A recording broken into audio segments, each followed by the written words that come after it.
तो प्यारे दोस्तों नमस्कार। तो निर्देशानुसार मध्यकाल पढ़ाऊंगा और दीपावली के पहले पूरा करा दूंगा। मध्यकाल को दीपावली से पहले पहले आराम से पढ़ाऊंगा, लेकिन ध्यान से सुन लो। मैं एक तो पर डे की आपकी आज तो 2 घंटे, लेकिन रोज 3 घंटे या फिर 4 घंटे क्लास होगी।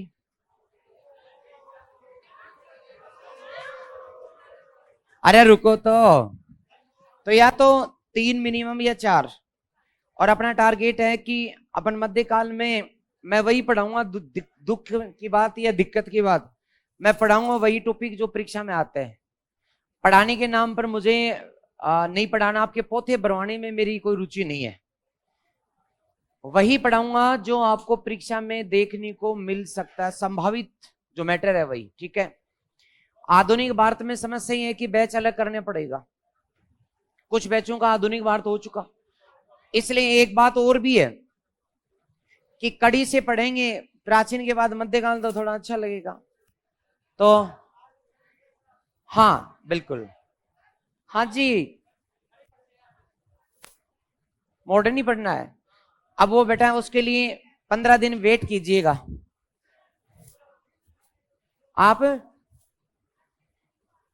मॉडर्न अच्छे से नहीं हुआ ऐसा तो नहीं है बेटा, अच्छे से तो हुआ है।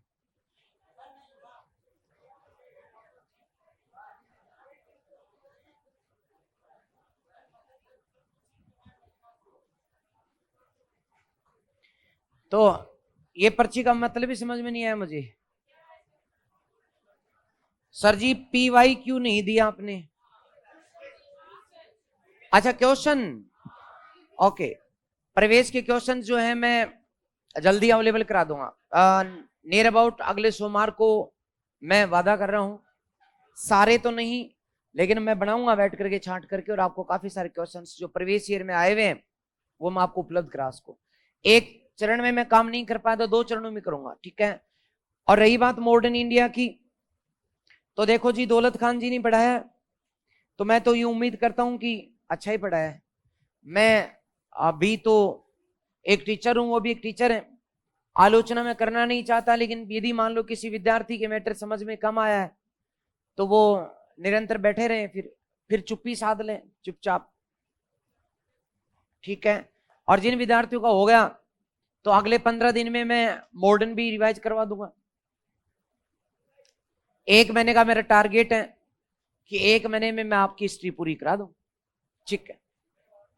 तो 15 दिन में मध्यकाल मेरा टारगेट है। अपन आराम से पूरा डिटेल से जैसे मैं पढ़ा रहा हूं उसी शैली से आपको पढ़ा दूंगा। ठीक है।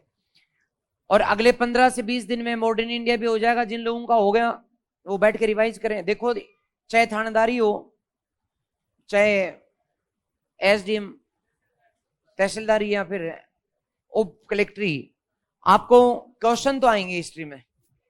और वही चूंकि RS में 10 क्वेश्चन फिक्स है।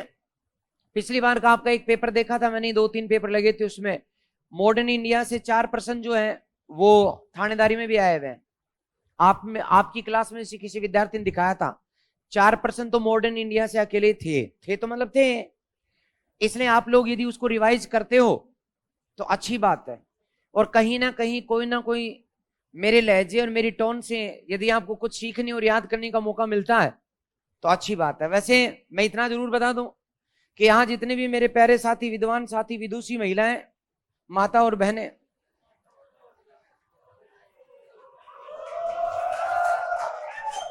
अरे बस है, तो मैं उनसे पूछूं कि मॉडर्न इंडिया जिन्होंने पढ़ भी लिया है तो मुझे 4 शब्दों का जवाब नहीं मिलेगा। जैसे 1857 की क्रांति आपने पढ़ी है, तो 1857 की क्रांति से यदि मैं 4 प्रश्न पूछ लूं तो शायद मुझे उनका जवाब नहीं मिलेगा। मिल जाएगा।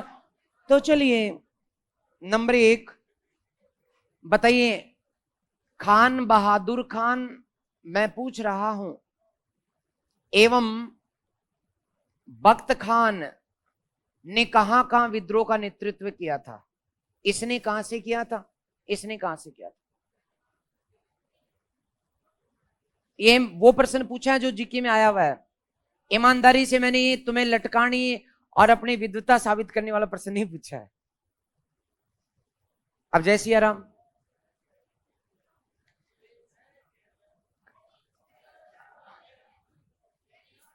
हाँ जी, गलत। बिल्कुल सही उत्तर अब आया एक का बरेली, वो भी काफी देर के बाद में, तब तक गूगल चल चुका था। याद रखें, तुम्हें अलग अलग बताया गया होगा, ये एक ही आदमी है। पहले बख्त खान था, बरेली में नेतृत्व किया, और उसके बाद उसे बरेली में नेतृत्व के बाद दिल्ली में बहादुर शाह जफर के सलाहकार के रूप में बुलाया गया, और वहां पर बख्त खान को बहादुर शाह जफर ने उपाधि दी थी खान बहादुर खान की। तो आदमी एक ही है, और यही मिलता जुलता प्रश्न पूछा गया था। तो कुछ तो कंसेप्ट आपके हैं। चलो मुझे बताओ, आए हुए क्वेश्चन ही पूछूंगा जी। बताएं, बिहार में एक ही सिंह कुंवर सिंह का नारा किसने दिया था? नहीं पता। कुंवर सिंह के विद्रोह का दमन किसने किया था? नहीं पता। झांसी में विद्रोह का दमन किसने, अरे ये प्रश्न तुम्हारे आए हुए प्रश्न पूछ रहा हूं मैं। झांसी में विद्रोह का दमन किसने किया? हाँ, ये ह्यूरोज, बिल्कुल ठीक आ गया, वेरी गुड। ग्वालियर में विद्रोह का दमन किसने किया था? नहीं पता। अरे ग्वालियर जहां लक्ष्मीबाई और तात्या टोपे कंधे से कंधा मिलाकर लड़े थे, और लड़ने के बाद जब लक्ष्मीबाई मारी गई तो उस दमनकर्ता ने कहा था कि इन सोए हुए विद्रोहियों में एक ही मात्र मर्द हैं, वो है लक्ष्मीबाई, बाकी तो सब के सब कायर हैं। उसका नाम भी ह्यूरोज था, ह्यूरोज था। तो बहुत कुछ पढ़ना बाकी है, और मैं तुम्हें इतना जरूर बताऊंगा कि शैली मेरी पढ़ाने की ऐसी है कि कोशिश करेंगे मॉडर्न इंडिया तो तुम्हारी यही ठोक दूं दिमाग में। तो फिर भी बैच तो अलग होकर रहेगा, ये तो तय है, क्योंकि कल विद्यार्थियों ने डिमांड की थी, इसलिए होकर रहेगा। ओके, फिर भी आप मध्यकाल में पढ़े। मध्यकाल में जाने से पहले कल मैं मेरे प्यारे हर्ष को छोड़ गया था आपके पास।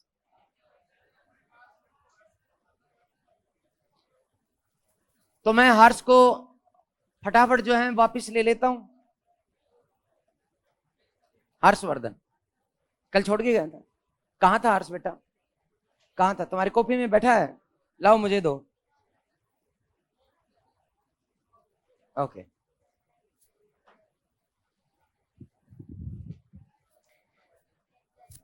तो कल मैंने शायद सेव नहीं की थी फाइल, है ना? की थी क्या? कल सेव नहीं कर पाया था शायद मैं।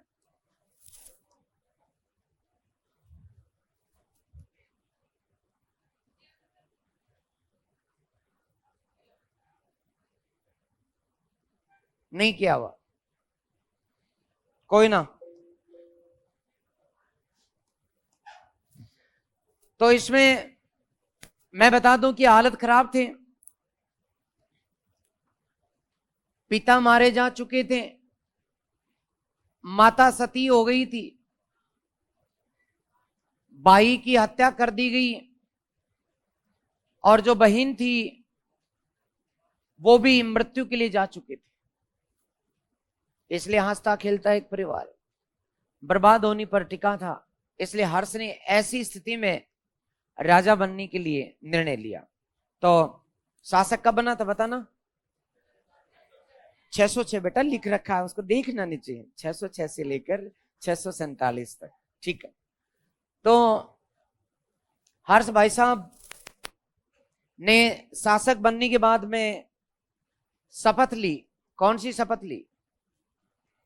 कि मैं पृथ्वी को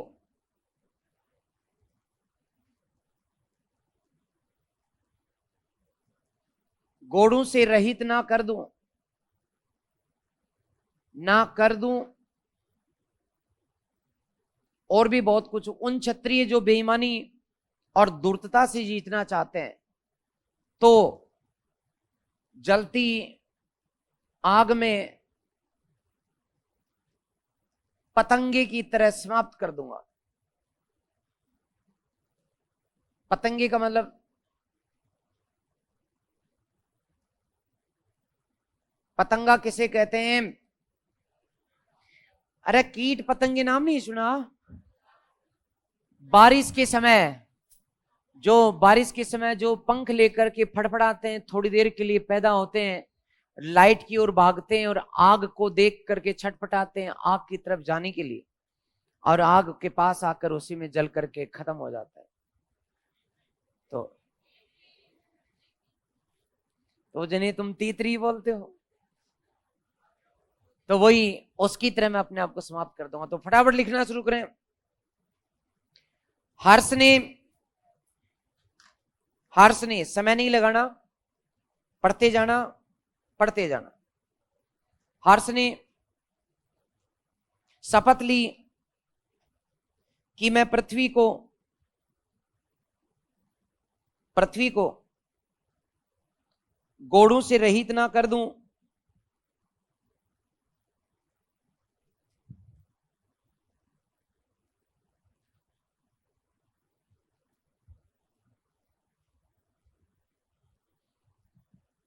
डैश डैश,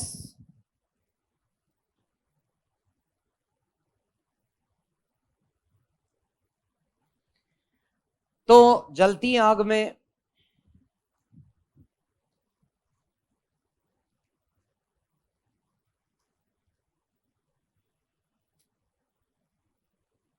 पतंगे की तरह समाप्त कर दूंगा।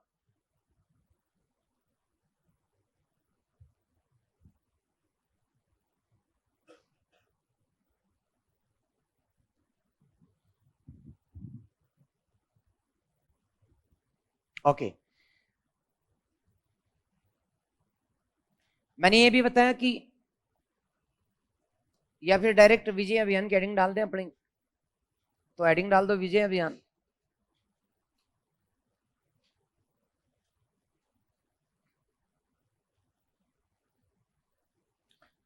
तो प्यारे दोस्तों, कल मैंने बताया था कि एक असम का राजा था।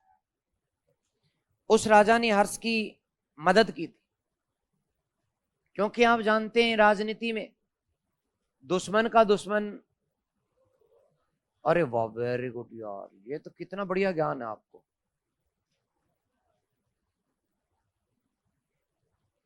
और एक वो जो कल एक भाई था अपने, जिसने मुझे एक शायरी लिख करके दी थी,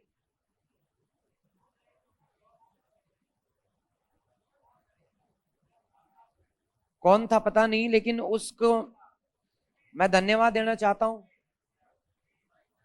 कि उसकी वो शायरी मैंने दूसरी क्लास कम से कम 2 में और पढ़कर सुना दी, और हर जगह तालियां बजी। तो कछु भी कहो, भले ही उसका मन पढ़ाई में नहीं लगता, बट शायरी बहुत अच्छी लिखता है।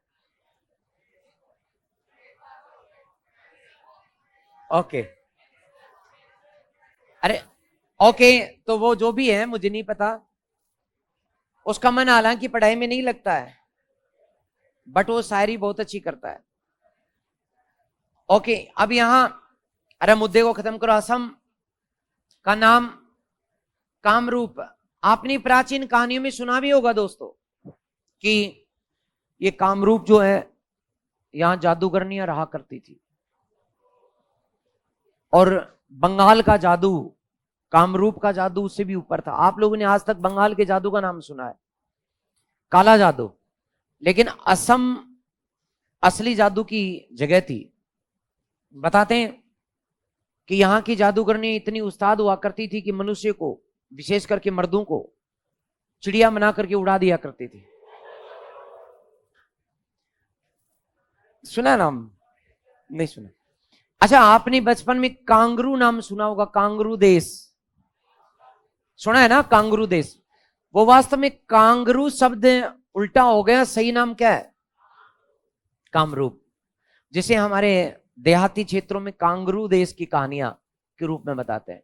तो सच में ये देश, ये क्षेत्र, ये अलग था और यहाँ जादू प्रचलित था। जादू के बलबूते बहुत कुछ होते थे, यानी कि मुर्दे भी खड़े हो जाते हैं और जिंदा भी मुर्दे बन जाते, ऐसा सुना है। तो इस कामरूप का राजा भास्कर वर्मन, मुझे नहीं पता बेटा आजकल है कि नहीं है, भास्कर वर्मन। अब चूंकि देखिएगा इस भास्कर वर्मन ये कामरूप देश में और इसी के पास में शशांक बंगाल में, तो बंगाल का गौड़ राजा शशांक ये हर्ष का भी शत्रु है और पड़ोसी कामरूप का भी शत्रु है।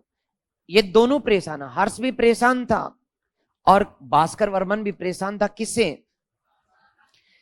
जब सूचना सुनी भास्कर वर्मन ने, उसने प्रतिज्ञा की है कि बंगाल की राजधानी गौड़ को हमेशा के लिए गौड़ों से रहित कर देगा, प्रतिज्ञा लेके निकला है। तो सबसे ज्यादा खुशी किसके हृदय में हुई?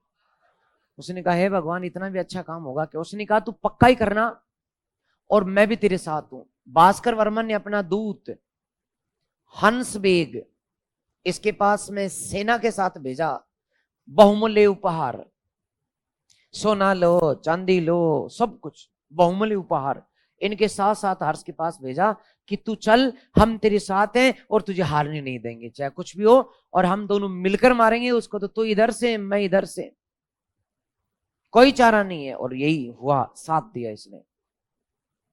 तो आक्रमण किया था। एक बात और, जो राज्यवर्धन था, राज्यवर्धन जिसकी हत्या कर दी गई थी, उस हत्या की सूचना बंडी ने सुनाई थी। बंडी, ये भी नाम याद रखना, बंडी हर्ष का मामा का लड़का था, हर्ष का मामा का पुत्र था और वो सेनापति भी था। उसने बताया था कि राज्यवर्धन के साथ कितना गलत हुआ। किसको बताया था? हर्ष को। तो ये हर्ष के मामा का लड़का था या राज्यवर्धन के मामा का लड़का था? वेरी गुड, बहुत बढ़िया जीके, अच्छा है आपका, रीजनिंग बहुत बढ़िया है। चलो, तो जानकारी देने वाला तो किन के साथ रवाना हुआ? नंबर 1 बंडी के साथ हर्ष रवाना होता है और हंस बेग के साथ में रवाना होता है। ठीक, एक घटना, एक नाम और आएगा बाद में, मैं बता दूं पहले ही। जब हर्षवर्धन ने इन गुप्तों को पराजित कर दिया, मालवा के गुप्तों को, देवगुप्त वगैरह को खत्म कर दिया, मालवा पर नियंत्रण कर दिया, इसके बाद जो भी राज्य है जीतता चला गया, कोई भी किसी को नहीं बचने दिया। तभी उसे सूचना मिली कि उसकी बहन जो है वो जेल तोड़ करके भाग चुकी है। जब कनौज को जीता था इसने, तो पता लगा कि बहन जेल तोड़कर भाग चुकी है। पता लगा कहां गई, तो लोगों ने बताया जंगल में चली गई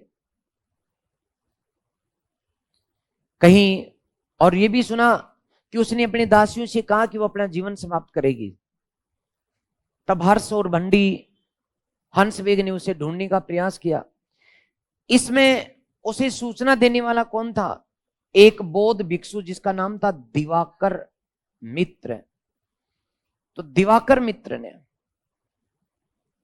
जो बौद्ध भिक्षु था, उसने हर्ष को अपनी बहन को बचाने में सहायता की थी। बौद्ध भिक्षु, दिवाकर मित्र। तो ये 3 4 5 नाम है, मैंने आपको एकदम क्लियर कर दिया है। अब मैं लिखाना शुरू कर रहा हूं, लिखिएगा। विजय अभियान में लिखे कामरूप कोष्टक में असम, कामरूप कोष्टक में असम, असम के शासक, असम के शासक भास्कर वर्मन ने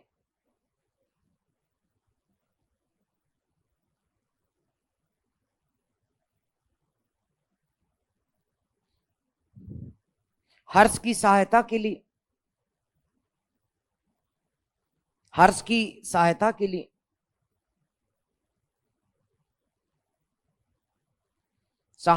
लिए अपना दूत हंस बेग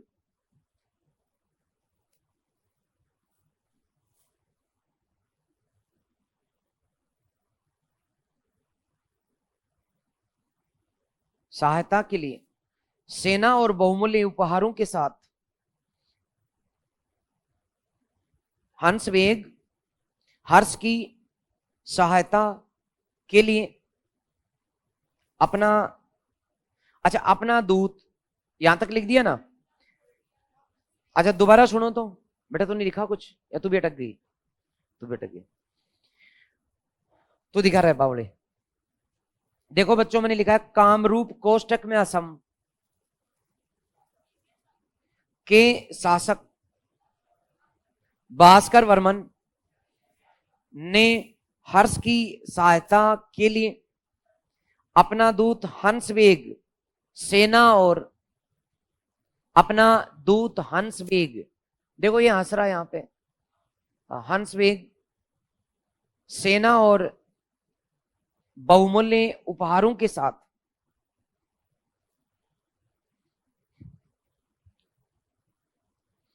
सेना और बहुमूल्य उपहारों के साथ भेजा।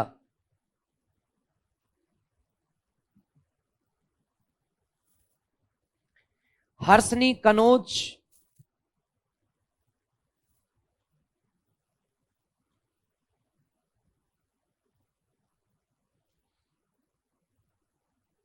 की ओर प्रस्थान किया।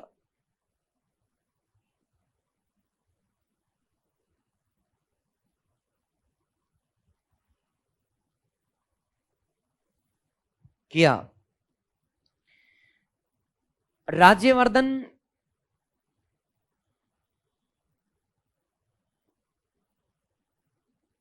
की बची हुई सेना के साथ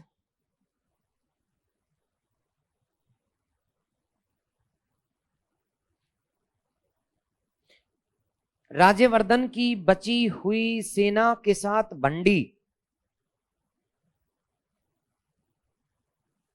भंडी भी कनौज, भंडी भी कनौज बंगाल से आया।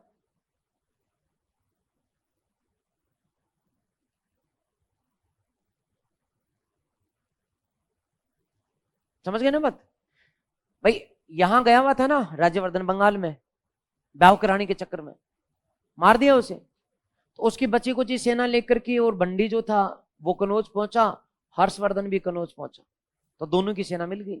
तीसरी सेना किसकी आ गई? हंसवेग की। तो 3 सेनाएं होगी। अब देखो तो अब होगा युद्ध। तो लिखे हर्ष ने कनौज जीता,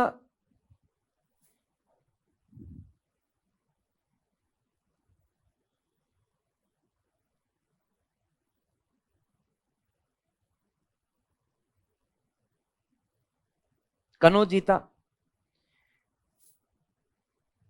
बौद्ध भिक्षु दिवाकर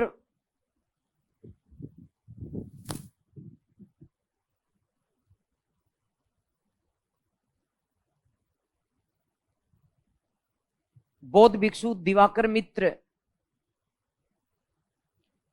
की सहायता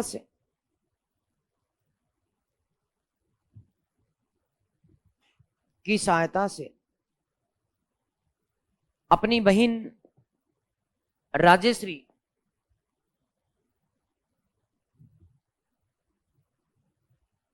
राजेश्री को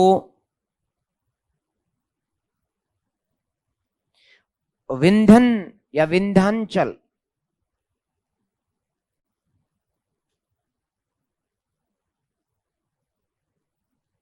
के जंगल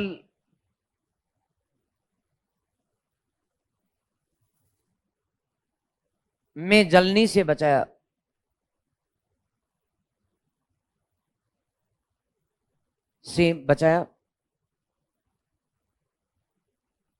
राजेश्री को राजेश्री के साथ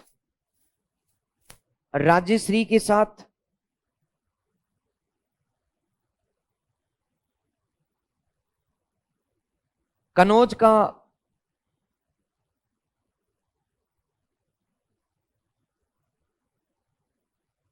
का संयुक्त शासक बना।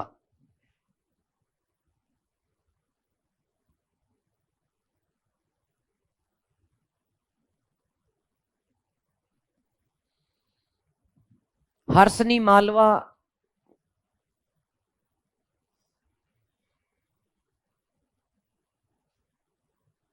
हर्षनी मालवा, मालवा बोले तो एमपी, एमपी मालवा जीता।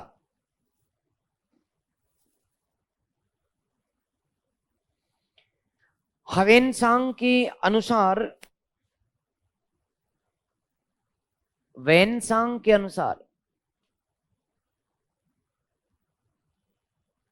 अनुसार, शिलादित्य ने, शिलादित्य यानी हर्ष कोष्ठक में लिख देना, शिलादित्य ने पंच भारत जीता,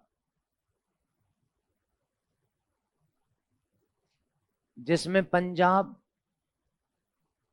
मालवा, मिथिला यानी बिहार,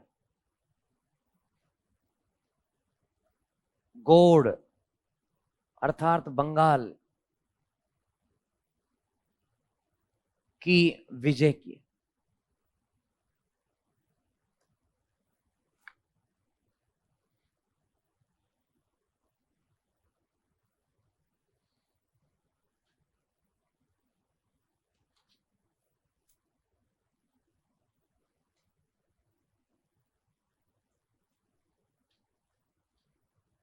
आगे लिख दें, ओके।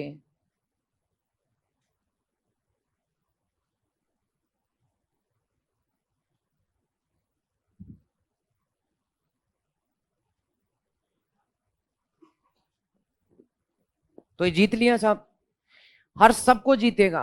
राजपुताने भी आएगा या नहीं आएगा? राजपुताने में इस समय शासक है दद्द। कौन है? दद्द। कहां का राजा है दद्द? आपने राजस्थान का इतिहास पढ़ा नहीं, इसका मतलब गुर्जर प्रतिहार नहीं पढ़े? पढ़ लिए? पक्का बताओ ना। मंडोर के प्रतिहार, गुर्जर शासक दद्द। याद आया? कछु कछु।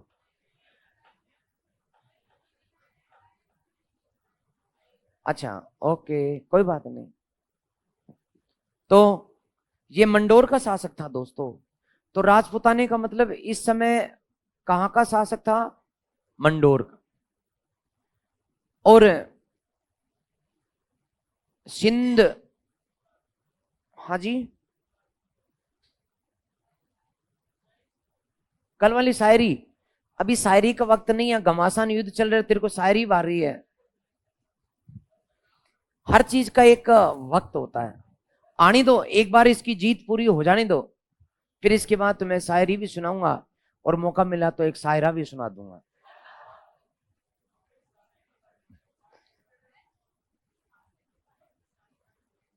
शासक के बारे में बच्चों, गुर्जर प्रतिहारों की दो शाखाएं, एक भीनमाल शाखा, एक मंडोर शाखा। मंडोर शाखा में जो शासक है इस समय वो दद्द है। दद्द की संतानों को भी आप जानते हैं? नहीं जानते? अच्छा, मंडोर शाखा में किसी एक राजा का नाम बताओ। हरिश्चंद्र तो संस्थापक हो गया, फिर नागभट, नागभट के बाद में वत्सराज तो भीनमाल में है, कान पर मारूंगा खींच के एक।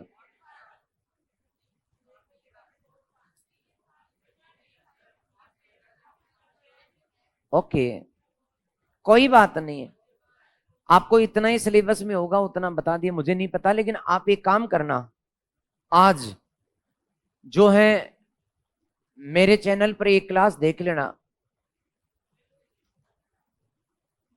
इसमें आप जोधपुर का, सॉरी, गुर्जर प्रतिहार के नाम से एक क्लास है, तो उस गुर्जर प्रतिहार वाली क्लास में आप दो पार्ट में वो क्लास है, दूसरा पार्ट देख लेना बस, क्लोज। मेरे इस यूट्यूब पर बात कर रहा हूं मैं, जब आप यूट्यूब खोलेंगे तो विजेंद्र स्टडी हम डाल देंगे, उसके बाद में गुर्जर प्रतिहारों की क्लास आपको मिलेगी।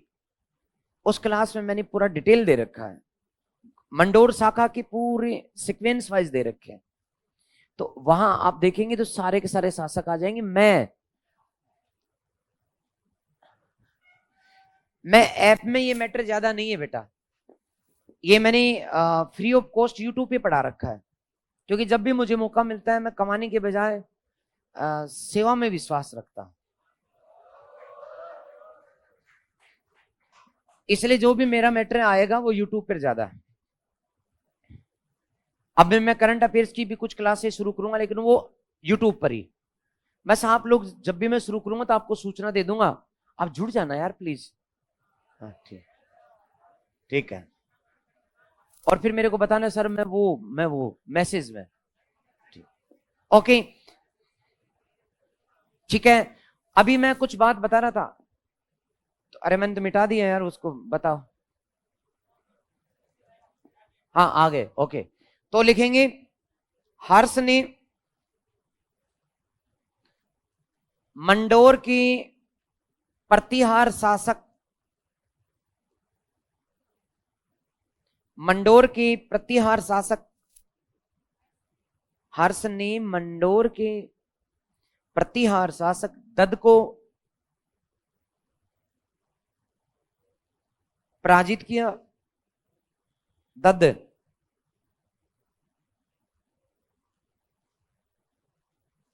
सिंध के शासक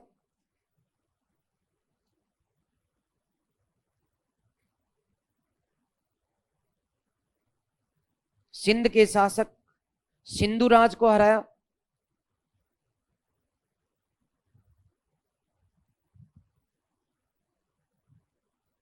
सिंधुराज को हराया। गुजरात के शासक ध्रुवसेन, गुजरात के शासक ध्रुवसेन को पराजित किया। गुजरात के शासक ध्रुवसेन को पराजित किया, पराजित किया। गौड़ शासक शशांक को हराकर, गौड़ शासक शशांक को हराकर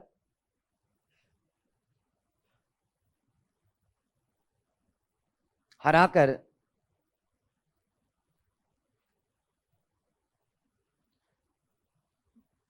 उसकी राजधानी गौड़,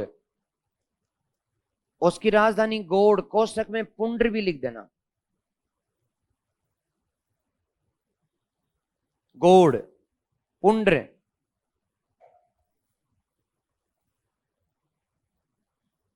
पर नियंत्रण कर लिया। गौड़ पुंड्र पर नियंत्रण कर लिया।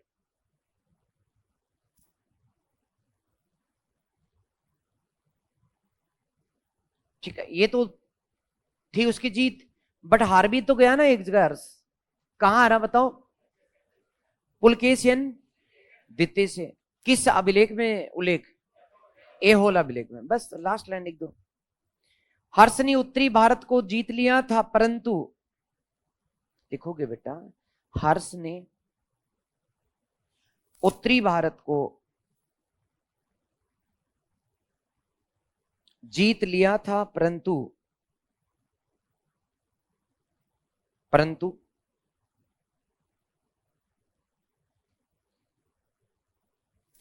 चालुक्य राजा पुलकेशिन सेकंड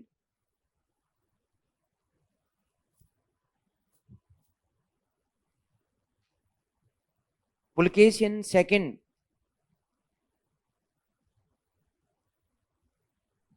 से पराजित हो गया।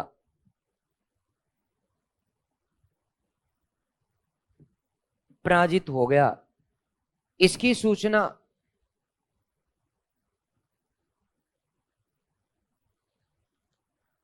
इसकी सूचना एहोल अभिलेख से मिलती है।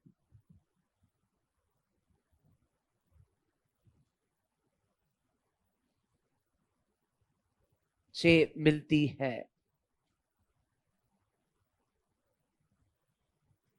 ओके, ये एक पर्ची पड़ी थी मैंने, इसमें एक प्रश्न देखा, हालांकि मेरे से तो किसी ने नहीं पूछा। बट मेरे विषय का प्रश्न है तो तुमने किसी और से क्यों पूछा? प्रश्न क्या है? सर्वप्रथम ब्राह्मणों पर जजिया कर किसने लगाया? तो ये किसने पूछा, किससे पूछा? अच्छा, सेकंड वाले बैच के। ओके ओके, मैंने सोचा मेरे इतिहास का प्रश्न मेरे बिना तुमने पूछा तो किससे पूछा। ओके, तो सबसे पहले ब्राह्मणों पर जजिया कर, ये आया हुआ प्रश्न है, और ये लगाने वाला फिरोज तुगलक था, जो सल्तनत काल में आज हम पढ़ेंगे, आज या कल, मतलब अभी हम जो मध्यकाल है ना उसमें ये है, तो उसमें अपन ये सब पढ़ेंगे। ठीक है, तो ये हो गया कंप्लीट, अपना हर्ष का विजय हो गई। अब हर्ष के कुछ साहित्यिक और सांस्कृतिक कार्य हो रहे हैं। तो मैंने लिखा दिया इसमें, उत्तरी भारत को जीता, उत्तरी भारत को जीता लिख दिया ना, जानकारी ये वाला अभिलेख से मिलती है। चलिए ये कंप्लीट, अब आप लोग आगे लिखेंगे। एक बात और लिख दे, मैं हर्ष ने नेपाल और कश्मीर, हर्ष ने नेपाल और कश्मीर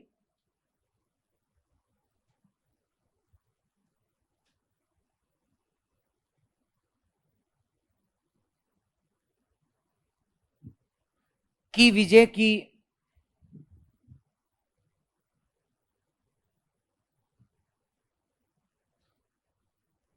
अब हेडिंग डाल दो, हर्ष की सांस्कृतिक उपलब्धियां, हर्ष की, अब उसमें जो रचनाएं वगैरह जो वेनसांग वगैरह सब, हर्ष की सांस्कृतिक उपलब्धियां,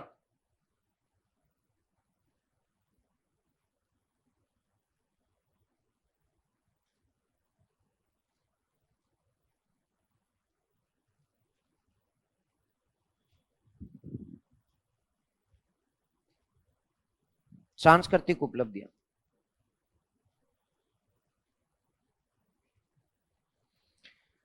अब सांस्कृतिक उपलब्धियों में दो बातें हैं। एक तो हर्ष ने, मैंने बताया था कि कनौज हर्ष की राजधानी थी, वहां उसने एक धर्म सम्मेलन, जिसको महामोक्ष परिषद भी कहा गया, बुलाया था, बताया था कल मैंने। हर्ष ने कनौज में, जो उसकी राजधानी थी, वहां एक धर्म सम्मेलन बुलाया था, जिसे महामोक्ष परिषद कहता है, बाणभट्ट, महामोक्ष परिषद, ये बाणभट्ट कहता है, जो हर्ष का इतिहास लिखता है। हर्ष का इतिहास किसमें मिलता है? हर्ष चरित्र, जो जिसमें हर्ष का इतिहास लिखने वाला कौन है? बाणभट्ट। इस बाणभट्ट ने हर्ष चरित्र में इस कनौज के धर्म सम्मेलन को क्या नाम दिया है? महामोक्ष परिषद। इसमें वो बताता है कि हर्ष जो है पहले शिव की पूजा करता है, उसके अनेक सिक्के मिलते हैं जिन पर नंदी और शिव का चित्र है।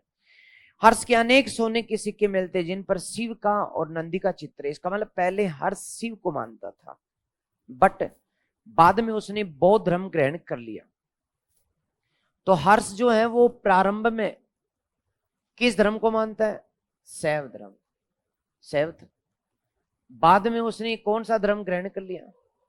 बौद्ध धर्म ग्रहण कर लिया। और बौद्ध धर्म के बाद उसी के समय भारत में एक चीनी यात्री आया हुआ था, कौन? वेनसांग लंबे समय तक हर्ष के दरबार में रहा, ये हर्ष का दरबारी था। इस वेनसांग की अध्यक्षता में इस धर्म सम्मेलन का अध्यक्ष कौन बना? वेनसांग।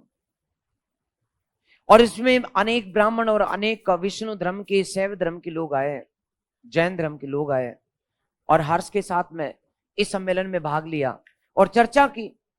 लेकिन ब्राह्मणों ने घेर लिया था वेनसांग को।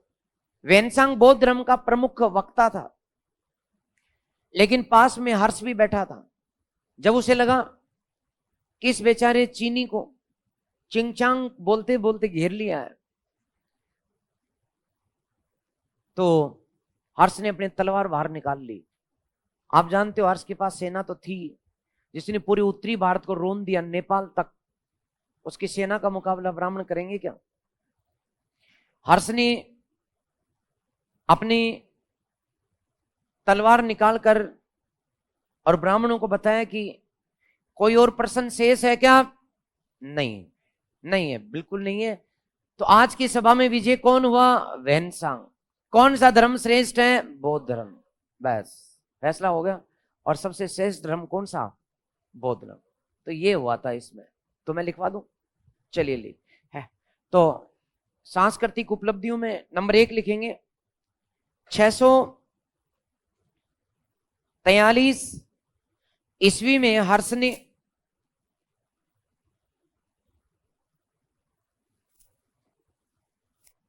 ने कनौज में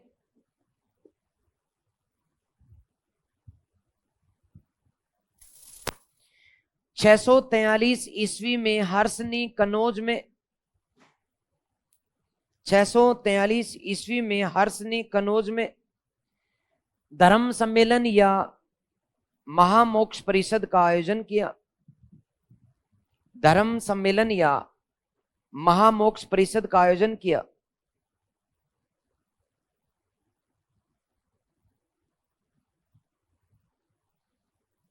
आयोजन किया।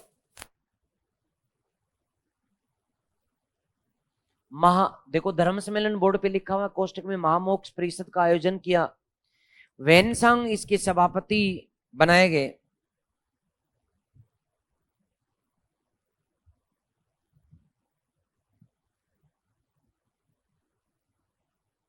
वैनसांग इसके सभापति बनाए गए। वैनसांग सभापति बनाए गए। 23 डेज 23 दिन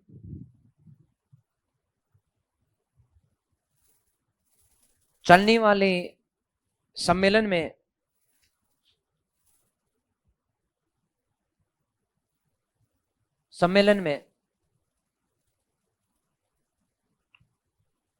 बौद्ध धर्म की विजय हुई।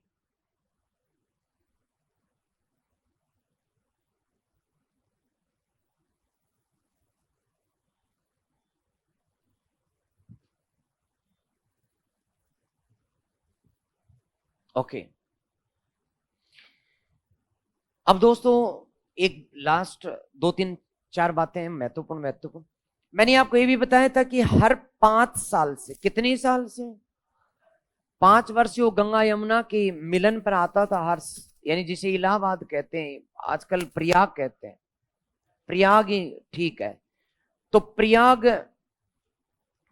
में हर 5 वर्ष से हर्ष आता था। हर्ष अकेला नहीं आता था, उसकी बहन राजेश्री भी साथ रहती थी। और राजेश्री और हर्ष यहां पर विपुल दान दिया करते थे। इतना दान देते थे कि हर्ष अपने पास कुछ भी शेष नहीं रखता था।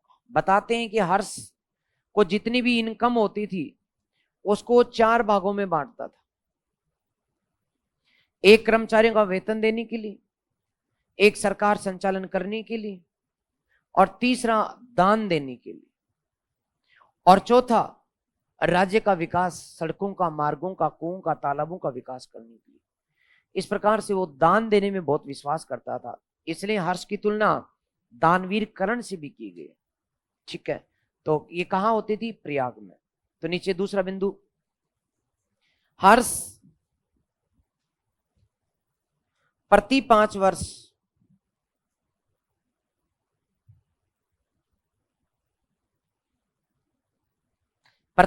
वर्ष से प्रयाग में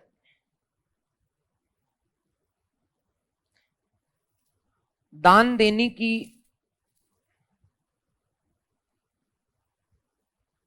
एक सभा का आयोजन करता था।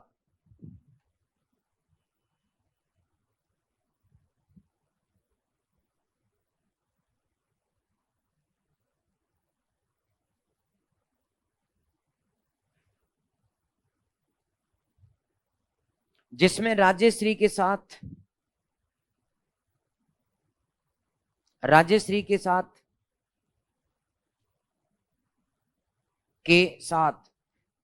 भिक्षु, ब्राह्मणों, गरीबों,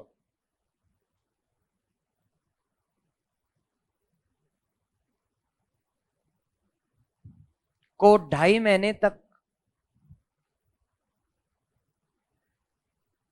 दान दिया जाता था।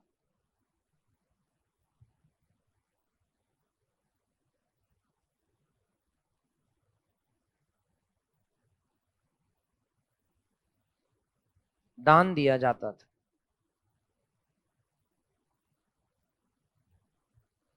ओके, अब कुछ एक बातें और सुनेंगे आप कि हर्ष को प्राचीन भारत का अंतिम सम्राट कहा जाता है। क्यों? क्योंकि इसके बाद कोई भी उत्तरी भारत को नहीं जीत पाया, हिंदू राजा कोई नहीं जीत पाया। मुसलमान आते ही प्राचीन भारत शुरू हो गया, हिंदू कोई जीत नहीं पाया। प्राचीन भारत का अंतिम सम्राट कौन? हर्षवर्धन। क्यों? क्योंकि इसके बाद में भारत में एक प्रथा हावी हो गई, सामंतवाद, और फिर भारत में सामंत ही सामंत थे। हर्ष ने इस सामंती प्रथा को हराया और अंतिम बार लड़ने का प्रयास किया, लेकिन हर्ष जीत नहीं पाया। उसकी मृत्यु के बाद भारत में सामंतवाद बढ़ गया और भारत पर गुलामी की तलवार लटक गई। तो एक बिंदु ये भी लिख देंगे अगला, हर्ष को प्राचीन भारत का अंतिम सम्राट कहा जाता है।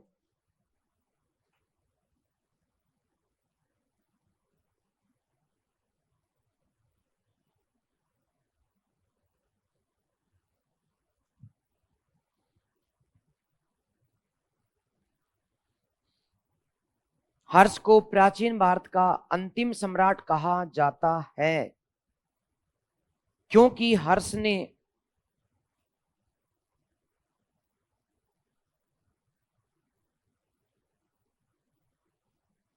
प्राचीन भारत में अंतिम बार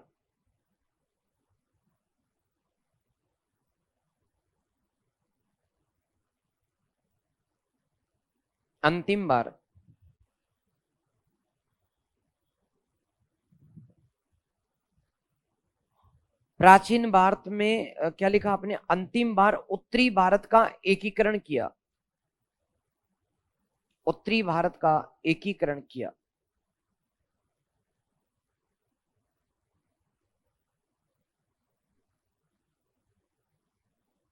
ओके, एक बात और जो राजस्थान के एग्जाम्स में आए हुए क्वेश्चंस की मैं बात कर रहा हूं। हर्ष का एक अधिकारी होता था, जैसे हर्ष का पूरा उत्तरी भारत, तो हर्ष के जो साम्राज्य था उसको राज्यों में बांटा गया। जो राज्य होते थे उन्हें भुक्ति कहा जाता था, और इस भुक्ति का प्रमुख कौन होता था? याद रखें, राजस्थान, राजस्थानीय। तो जो राज्यपाल होता था हर्ष का, उसे क्या कहा जाता था? राजस्थानीय। तो राजस्थान शब्द का पहला जो उल्लेख है प्रशासन में, वो हर्ष चरित्र में मिलता है, हर्ष ने इसका प्रयोग किया था। तो एक बात ये भी लिखेंगे, हर्ष ने साम्राज्य को राज्यों में बांटा,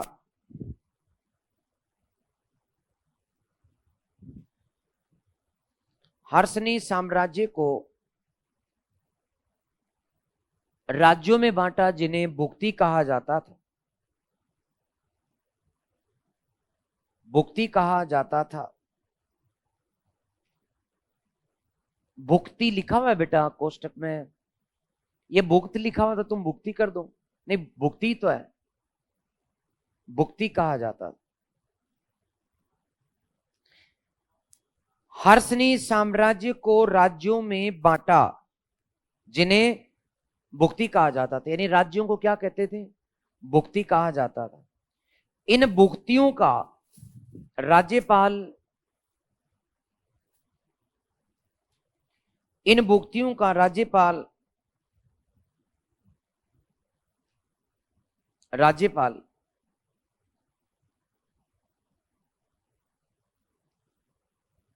राज्यपाल को राजस्थानीय कहा जाता था।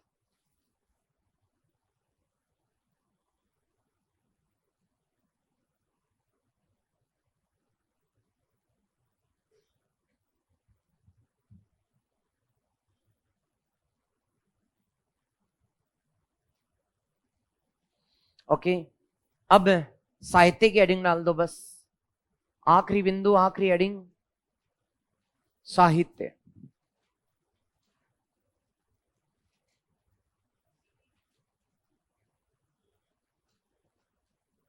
साहित्य।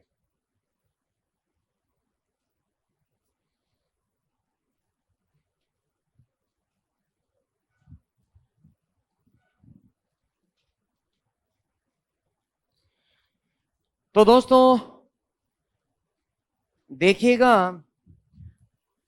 हर्ष के समय किस साहित्य का विकास हुआ?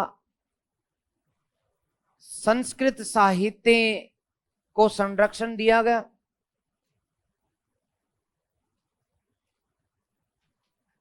को संरक्षण दिया गया।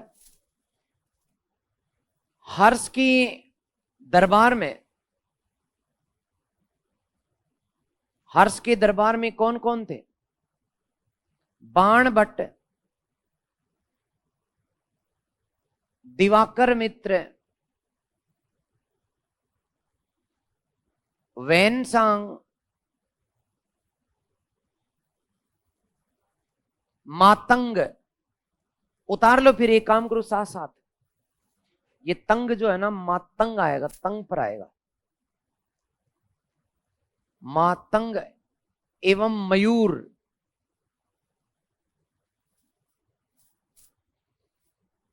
जैसे विद्वान रहते थे।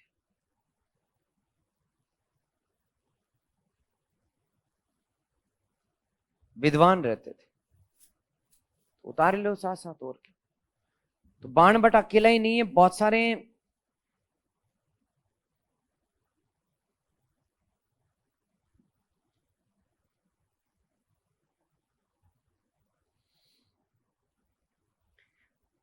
अब बताओ बाणभट्ट ने क्या क्या लिखा?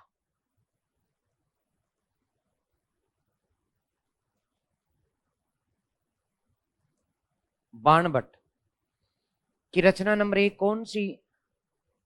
हर्ष चरित्र। हर्ष चरित्र, इसमें वर्धन वंश का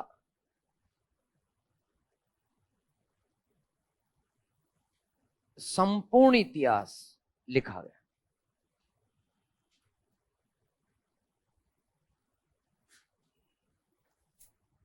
संपूर्ण इतिहास लिखा गया, जिसमें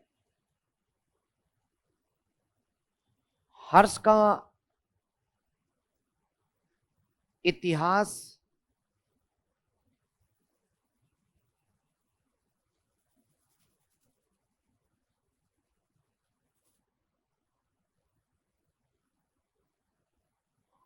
हर्ष को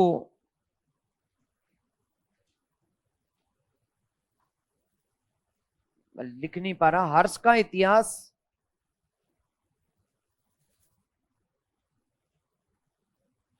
सर्वाधिक वर्णित है।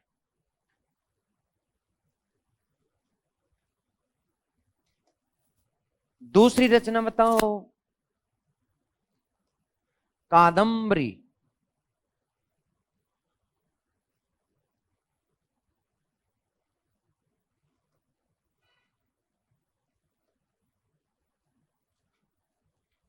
बाणभट्ट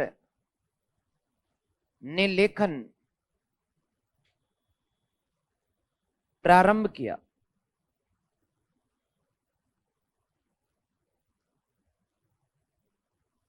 बाण के पुत्र ने पूर्ण किया। अन्य रचनाएं पार्वती प्रणय,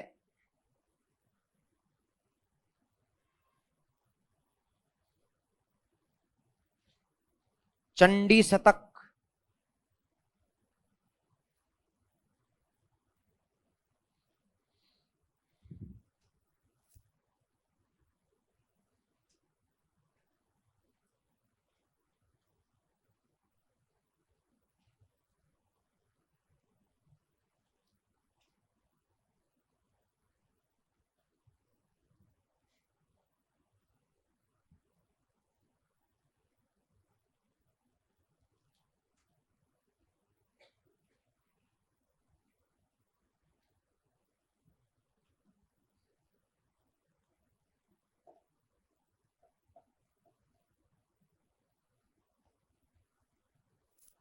हो गया। चलो तो दोस्तों अब आज ही रुक गया ये लो सब,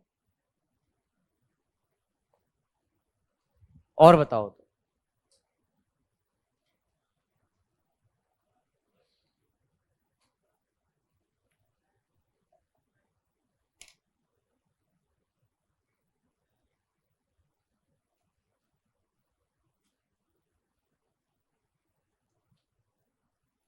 अब एक मयूर जो विद्वान है, ब्रेक में लूंगा नहीं, लूंगा नहीं है। 2 घंटे की तो ऑलरेडी है, अभी तो मेरी क्लास ब्रेक में ही पूरी हो जाएगी। फिर ऐसा ब्रेक नहीं लेना कि जो तुमसे मिलने के लिए मुझे मौका ना दे। हाँ, तो तुम चाहो तुम बदले में एक शायरी सुन लेना मेरे से। अच्छा, तो शायरी नहीं शायरा बोल रहा हूं। आरएस के लिए आप लोग, आरएस के लिए आप लोग ऐसा सोचो, या थानेदारी के लिए सोचोगे, या किसी के लिए भी सोच लो, किसी के लिए भी सोच लो, बट अच्छा लगेगा। आरएस के लिए सोचो या फिर थानेदारी के लिए तो ज्यादा अच्छा है। देखेंगे तेरी राह है, देखेंगे तेरी राह है, चाहे जमाने लग जाएं। देखेंगे तेरी राह है, चाहे जमाने लग जाएं, कितने भी जमाने लग जाएं, या तो तू मिल जाए, या तो तू मिल जाए, या फिर हम ही ठिकाने लग जाएं। तो अब जो है आप लोग मयूर की 2 बातें, सूर्य शतक। अरे मैं इसको पूरा कर दूं, इसके बाद बात कर लेंगे। 2 लाइन और शेष है, 2 ही लाइन। तो प्यारे दोस्तों, मयूर, मयूर, मयूर ने, मयूर ने मथुराष्टक, मथुराष्टक, मथुराष्टक एवं सूर्य शतक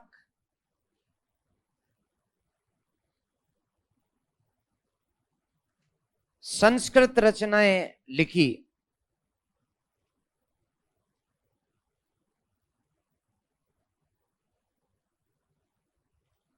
संस्कृत रचनाएं लिखी।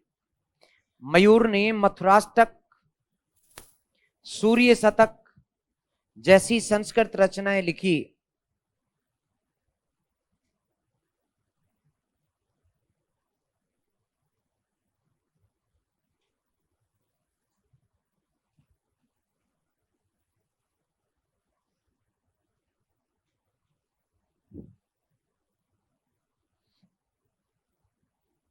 लिख दिया?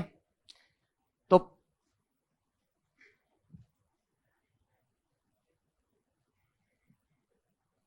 लिख दिया क्या? अब हर्षवर्धन तो खुद बड़ा विद्वान है, बताओ बावड़ो। हर्ष की 3 रचनाएं, हर्ष ने खुद ने संस्कृत की 3 रचनाएं लिखी। नंबर 1 रत्नावली नागानंद प्रिय दर्शिका।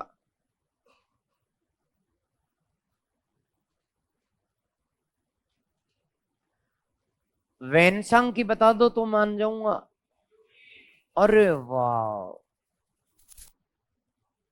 सी यू की। ओके, तो मैं इत्सिंग, वैनसंग का तो नाम था, मैं पूछना तो इत्सिंग की रचना के बारे में चाह रहा था। ये इत्सिंग भी कौन था, इसकी रचना का नाम बताओ। फोक्यो की फयान की है, तुम रहोगो।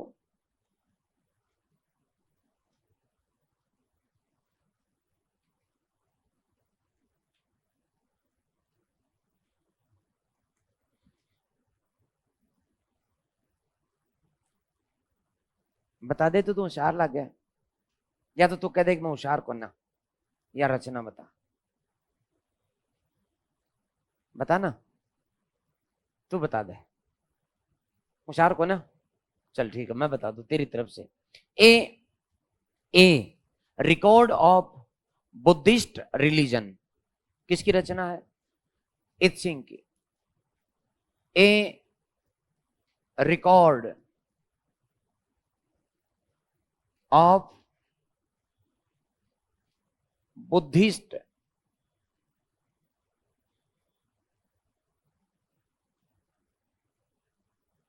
रिलीजन,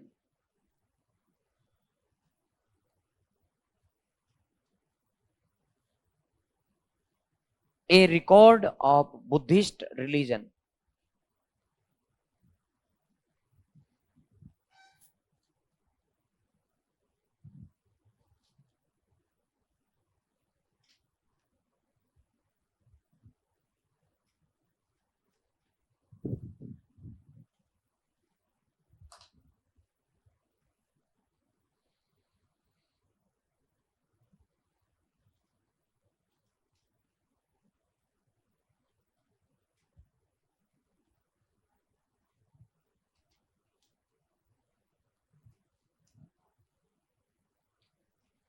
रत्नावली, वल्ली, रतन की अवली, नागानंद, नाग का आनंद, प्रिय दर्शिका, प्रिय के दर्शन, दर्शिका। ठीक है, ओके।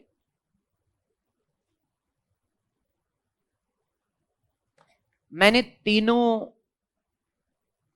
जो चीनी यात्री हैं क्रम से इनको बताया। सबसे पहले कौन आया था, फिर कौन आया था, फिर कौन आया था, और तीनों की रचनाएं क्रम से है।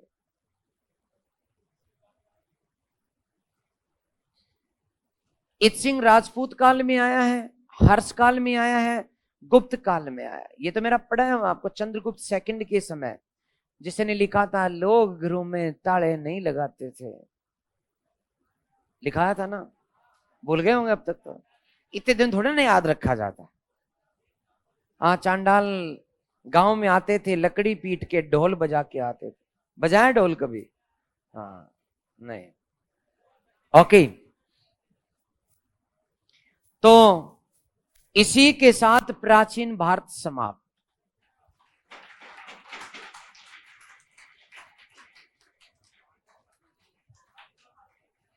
आपके कुछ विद्यार्थियों की सिंधु घाटी बाकी है, तो वो मैं क्या करूं, आज यदि मैं सिंधु घाटी की शुरुआत करूं, माना कि मैं करूं, तो लगभग आधे बच्चों का हो चुका, उन्हें उठ के जाना होगा।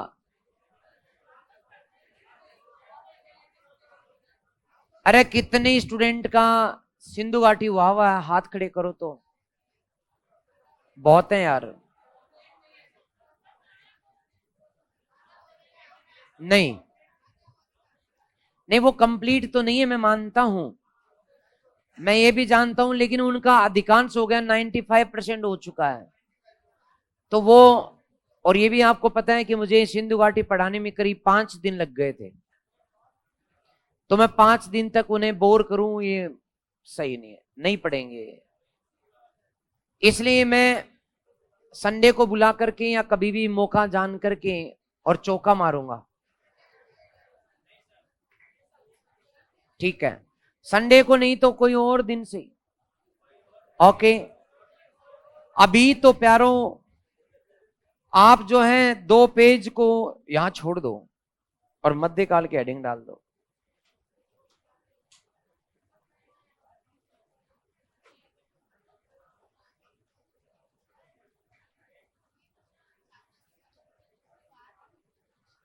हाँ, नहीं, चालुक्य का टाइमिंग जो है बहुत लंबा है, 600 से शुरू है और 1100 तक है।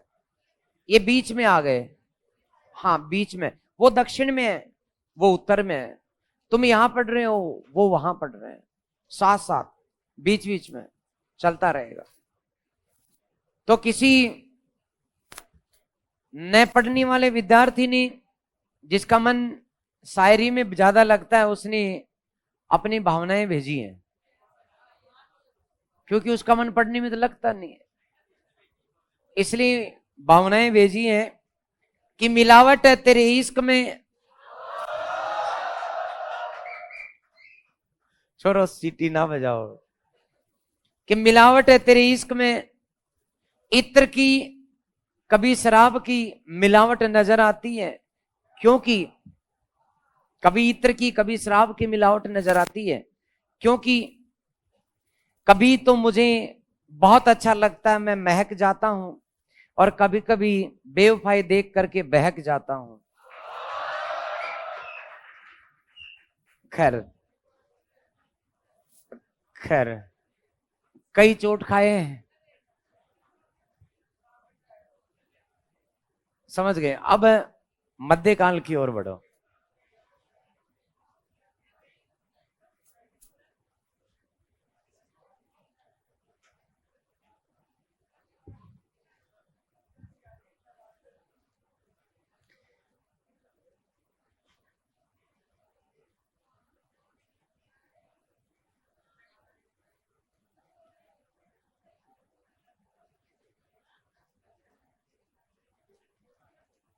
आज मैं आपको एक रूपरेखा देता हूं।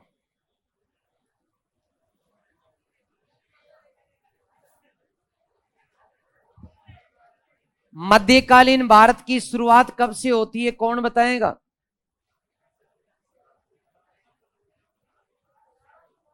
बताओ ना। 1200। मध्यकालीन भारत किसको कहते हैं दोस्तों?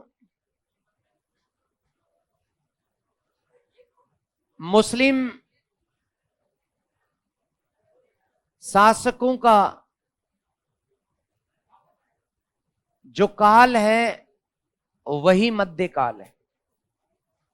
इसलिए इसका सही समय कब से शुरू होता है मैं नहीं जानता, बट मैं ये जानता हूं कि घटना नंबर 1, भारत में पहला मुस्लिम आक्रमण।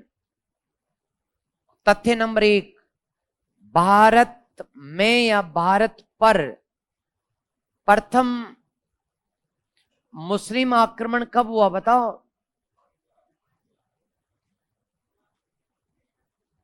किसने किया बताओ? जी बताएं। शाबाश, कुछ बच्चों का सही है। ये आक्रमण ना तुर्कों ने किया था ना मुगलों ने किया था, ये अरबों ने किया। अरबों ने 712 में मोहम्मद बिन तुगलक, अरे बावली, मोहम्मद कासिम ने किस पर किया? सिंध पर किया। ठीक है, दूसरी बात सुनो तो सुनो। भारत पर प्रथम तुर्क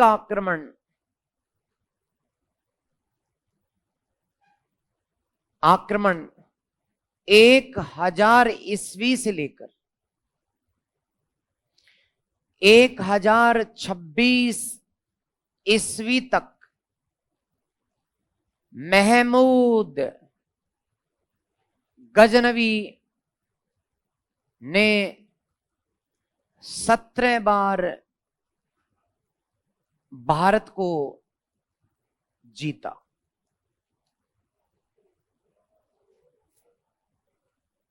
तो देखो, विजेता वो होते हैं जो जीत पहले ही निर्धारित कर देते हैं।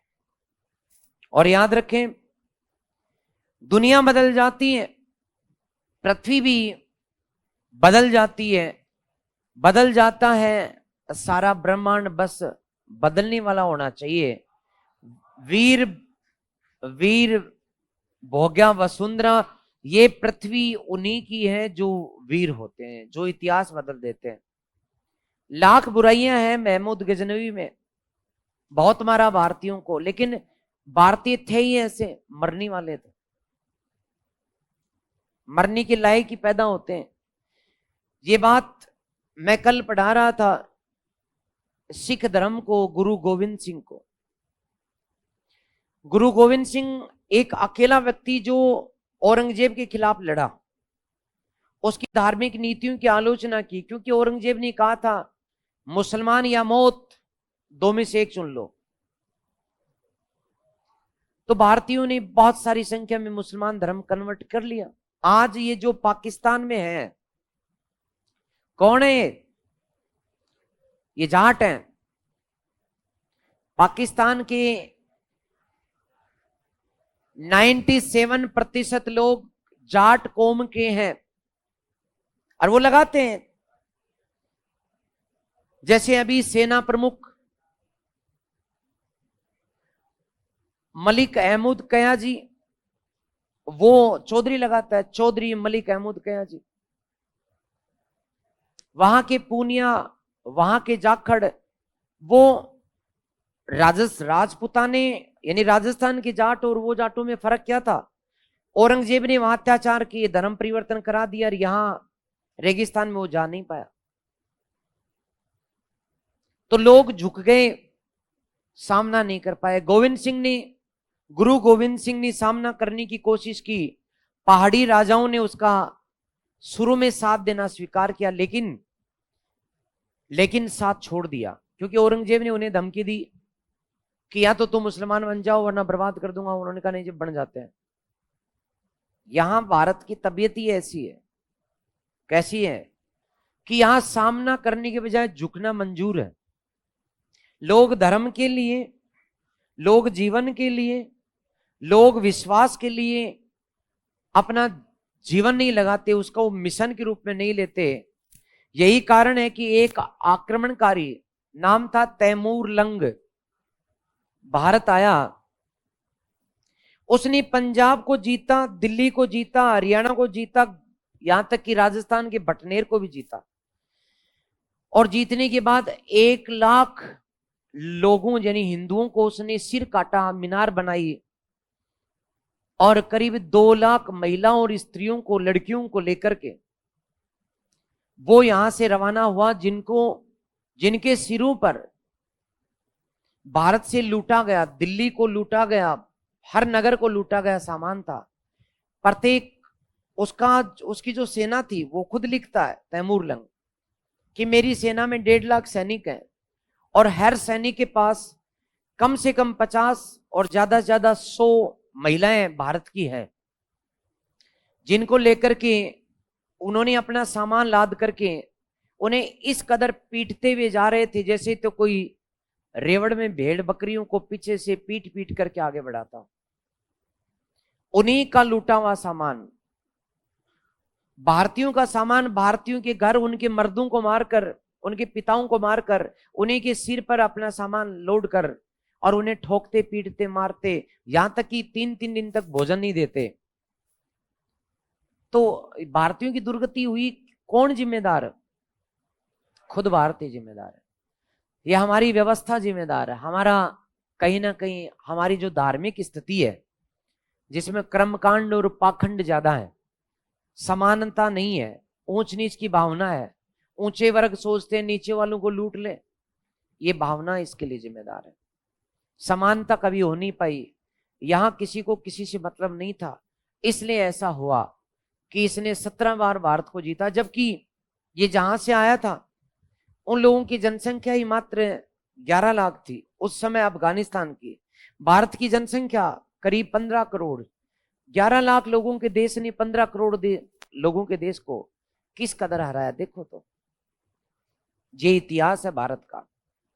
तो आप और हम भी इसी की उपज है, क्योंकि एक बहुत अच्छे मनोवैज्ञानिक ने भारत के लिए एक टिप्पणी की है, मैं नाम नहीं लूंगा उनका।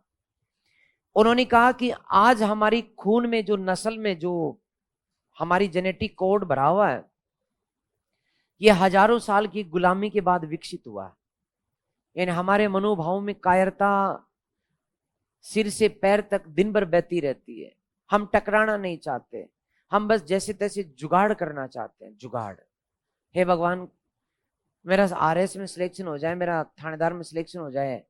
हे भगवान, मुझे कोई जालोर वाली बस का एड्रेस बता दे जिसमें मैं बैठ जाऊं और पेपर सोल्व कर लूं। मैं आप लोगों के लिए नहीं कह रहा, मतलब भावना है कि येन केन प्रकार बस किसी तरह से कोई जुगाड़ हो जावे।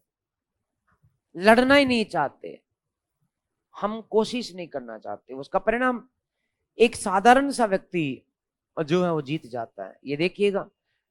तीसरा, जो भारत पर इन्होंने शासन स्थापित किया क्या? नहीं।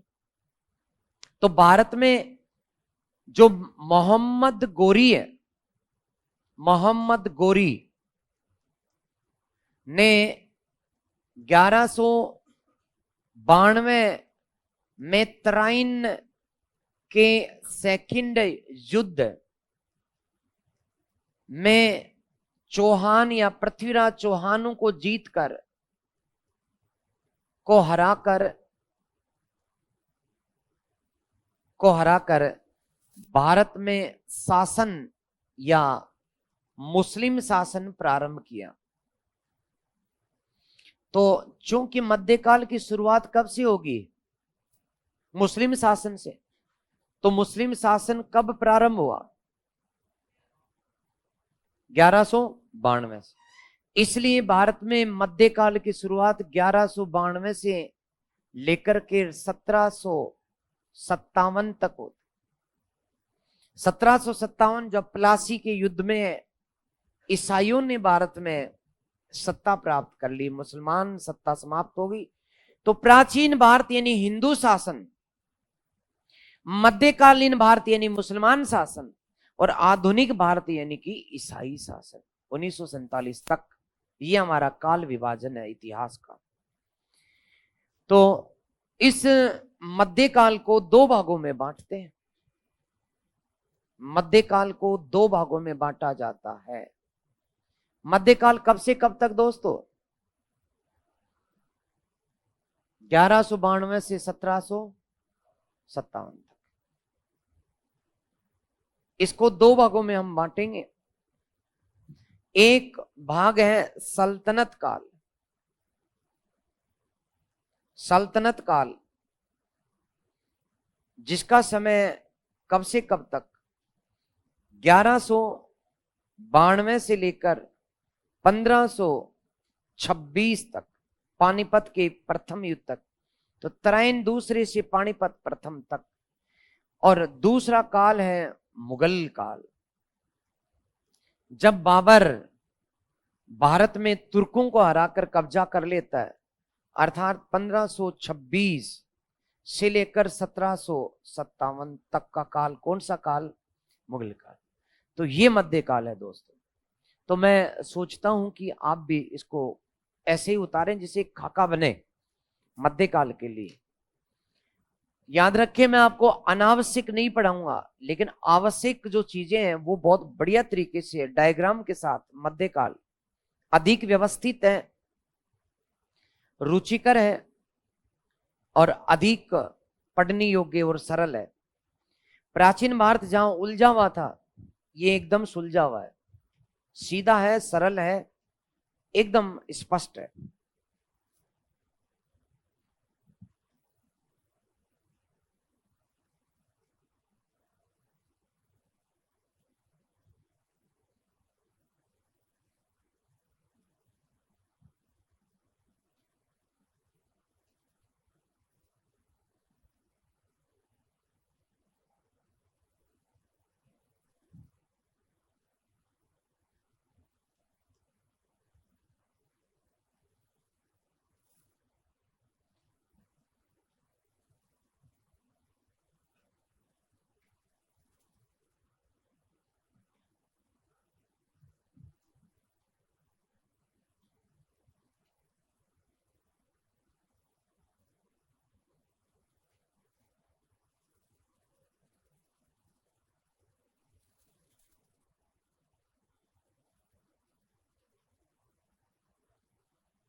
तो मैं उम्मीद करूं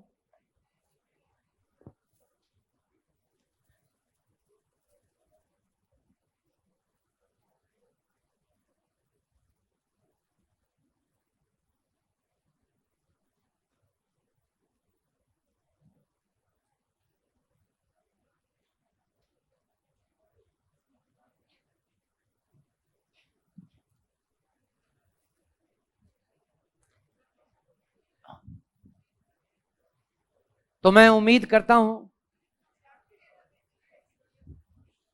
ओके, तो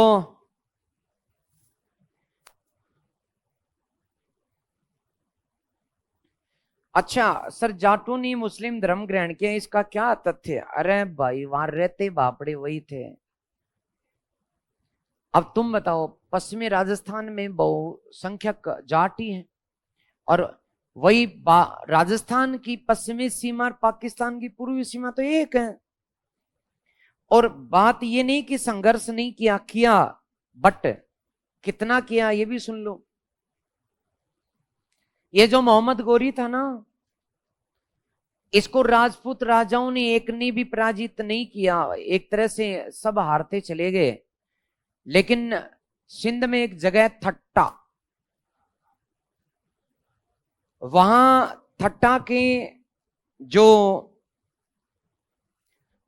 जाट परिवार थे, 1206 की बात है, उन गांवों में मोहम्मद गोरी की सेना जा रही थी, लूटपाट शुरू हो गई, शाम का समय था, और जाट गांव ने उनको घेर लिया। और जो मोहम्मद गोरी बड़ी बड़ी भारत की सेनाओं से नहीं आ रहा, उन 10-12 गांवों के जाटों ने उनको घेर घेर करके वहीं काट के फेंक दिया। समझ लो, तो मोहम्मद गोरी की मृत्यु जाटों के हाथों हुई है, ये बात सही है। ऐसा नहीं कि संघर्ष नहीं किया, लेकिन उतना जज्बात नहीं था। किया संघर्ष। ये आज जिनको हम सिख कहते हैं, ये कौन है? जाट ही हैं। बस वो अपने आप को जट कहते हैं। संघर्ष किया उन्होंने, नहीं स्वीकार किया। गुरु नानक ने अलग पंथ अपना लिया। बात वो नहीं है, ये क्षेत्रीय वो है। इसमें मैं कोई आलोचना नहीं कर रहा, कोई अपना दिल पर न ले, बट याद रखें एक बात को, पाकिस्तान के लोग अपने भाई बंधु हैं, उन्हें समझाना होगा, उन्हें बताना होगा। और ये नितांत आवश्यक है कि तुम्हारा हिंदुस्तान है, हमारा हिंदुस्तान एक है, तुम भी हिंदुस्तानी हो। धर्म को रखो साइड में। आप जाट, हम जाट, राजस्थान के जाटों को उन्हें समझाना होगा। दूसरी, राजस्थान के जाटों की मजबूरी भी है। क्यों? क्योंकि लड़कियों की संख्या 900 के करीब ही बची, 1000 छोरों पर। और सुनो, पाकिस्तान में संख्या 1000 लड़कों पर 1113 है। समझ रहे हो ना? तो उन्हें बताना होगा कि यार, हम भी कल भी भाई थे, आज भी भाई हैं, शादी विवाह तो होते रहेंगे, ये जरूरी है। धर्म को रखो साइड में थोड़े दिनों, 101 साल तक तुम अपना धर्म भूल जाओ, हम अपना धर्म भूल जाते हैं, ये जरूरी है। मनाना समझाना बहुत जरूरी है। तो मेरी भावना ये थी, तुम इसको लेकर कहां चले गए? खैर,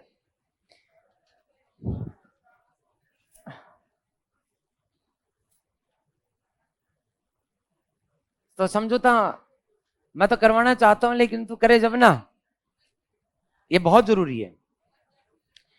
और एक बात और, पाकिस्तान की बेचारगी, क्योंकि छोटा सा राष्ट्र, हमारा सिंधु नदी जिसके नाम पर हम हिंदू बने, वो तो पाकिस्तान में चली गई। और खेल कौन रहा है? चीन। पाकिस्तान के साथ खेल रहा है चीन, उसके क्षेत्र को, उसकी संपत्ति को, सबको लूट रहा है, वहां खनन कर रहा है, वहां हिमालय को उजाड़ रहा है, चीन उजाड़ रहा है। इस धर्म की छोटी सी लड़ाई में हमारे जाट भाइयों के बीच जो हो गई, उसमें फायदा कौन उठा रहा है? चीन। पहले कौन उठा रहा था? अमेरिका। तो इसलिए उन्हें समझाना बेहद जरूरी है, जितना जल्दी हो सके ये काम कर लेना चाहिए। हाँ, तो खैर, मैं आपको अब किसकी एडिंग लाऊं बताओ पहले? महमूद गजनवी की हेडिंग डरा देता हूं, या पहले सल्तनत काल को समझा दो, पहले महमूद गजनवी को ले लेते हैं, या फिर पहले इसी पहले बिंदु को व्याख्या कर लेते हैं ना, सबसे ज्यादा बढ़िया। तो पहला, सबसे पहले नंबर 1, ज्यादा नहीं पढ़ाऊंगा लेकिन इतना जरूर कि परीक्षा में क्वेश्चन बाहर नहीं जाए, और बहुत ही प्यार से समझा समझा करके। पहली घटना दोस्तों कौन सी? सिंध पर अरबों का आक्रमण। सिंध पर अरबों का आक्रमण। हेडिंग डाल दो। चलो आज तुम्हारा मूड कम है तो कल पढ़ा दूंगा मुझे, कोई बात नहीं, तो हेडिंग तो डाल दो, सिंध पर अरबों का आक्रमण। ठीक है, डाल दी हेडिंग? डाल दी तो इसको हम कल देख लेंगे।